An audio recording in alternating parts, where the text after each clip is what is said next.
Hi, this is David with David's Tutorials, and in today's video I've got another story to tell you about my flying days many years ago. Here we go. Now before we get started on the adventure itself, let me give you a little bit of background. This video is going to be telling you about the time I was in a KC-135 tanker and we were dragging an F-4 Phantom to Guam. First, let's get started with an F-4 Phantom. Now the F-4 Phantom, it was pretty much the workhorse fighter of the Vietnam War.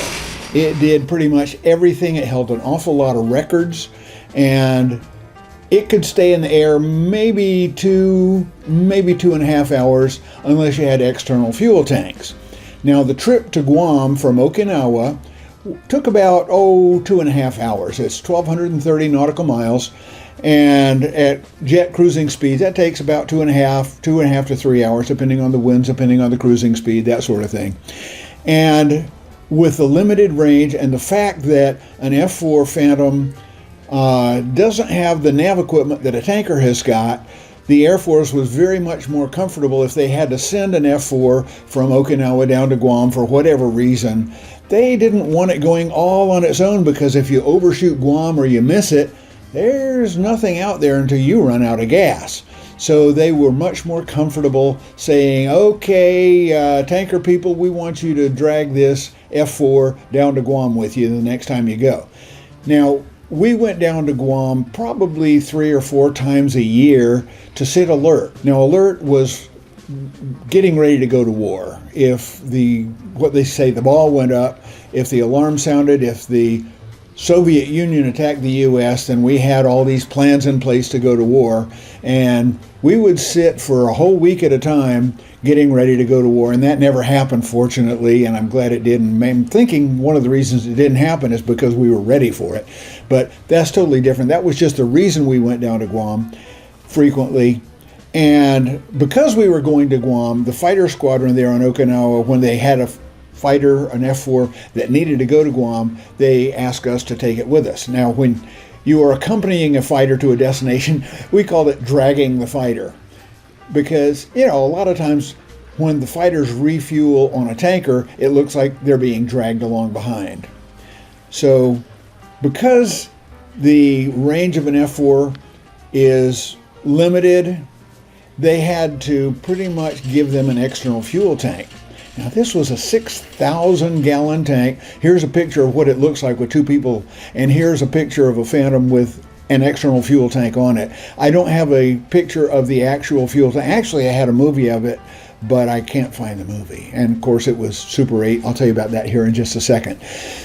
But we had to take them with us, and this F-4 fighter, it had a 6,000 gallon fuel tank attached to the belly. So it could make it all that way, no problem, without having to refuel from us, the tanker. We were headed from Okinawa to Guam. Now, I had just bought a Super 8 movie camera. Woo, that was the state-of-the-art technology in about 1972. And on a 2.5 hour flight, you're just sitting there boring holes in the sky.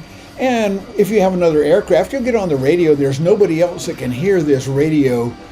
Once you get about 45 minutes away from land, the UHF radios that we used in the military aircraft, they were out of range of anybody else. And so the only person who could hear you was another aircraft within range. And usually that was the aircraft that you were flying next to. So we were chatting back and forth with the fighter pilots. Now, one thing you got to understand is that fighter pilots always considered themselves to be superior to any other pilots, especially big aircraft pilots. You're just bus drivers, or your cargo haulers, or trash haulers, or gas passers. They had all kinds of nicknames for us, and of course we had all kinds of nicknames for them too. But that's a totally different story. But generally it's a fraternity of pilots, and we respect each other, even though we jab fun at each other once in a while. Well, I just had this Super 8 movie camera, and I called up the pilot of the fighter on the radio. I said, I can't remember his call sign. Let's just say it was Dagger 31. Hey, Dagger 31, I just got a brand new movie camera here, and I was thinking it would be really great if you would go ahead and you would pull out in front of us like this and then do a barrel roll around the nose of the aircraft, about a quarter mile away. That'll be very safe. I'm sure you've done barrel rolls before. And he came back, oh yeah, we've done barrel rolls. And so I said, well, I'm going to set up my movie camera, and I'd love to get a video movie of your F4 doing a barrel roll around the nose of our aircraft. And he said, sure, no problem. And so he accelerated. We were right here, and he accelerated, and he went out in front of us, a quarter of a mile, so that the aircraft, it wasn't this big in our windscreen. It was like only about this big, but it's still very distinguishable as the F4 aircraft. And so he lowered his nose to pick up the airspeed, and then he lifted his nose to start the barrel roll. And what the barrel roll is, it's like the belly of the aircraft describing the inside of a barrel. An aileron roll, you just roll in place. The barrel roll is you describe a kind of a horizontal loop. And here's a video that shows you what this barrel roll is in an F4 aircraft. This is right after the aircraft took off from an Air Force base, but you can get an idea of what the barrel roll is like. And it shows a barrel roll to the left, and our aircraft, he was over on the right, and he was going to do a barrel roll to the right this way. So he went out there and he started doing the barrel roll. He pulled his nose up to level, and then as you get your nose to level and start going above the horizon, you also start the roll, so that by the time you get to 90 degrees bank, you're at the top of the barrel. And then by the time you get to 180 degrees of bank, you're over at the other side of the barrel, and then you're supposed to come through the bottom and just wind up at the place you started. And so he started that, and he did a great job. He was right at 90 degrees up at the top, and he got to 180 degrees like this, and the poor guy forgot that he had a 6,000 gallon belly tank on his aircraft.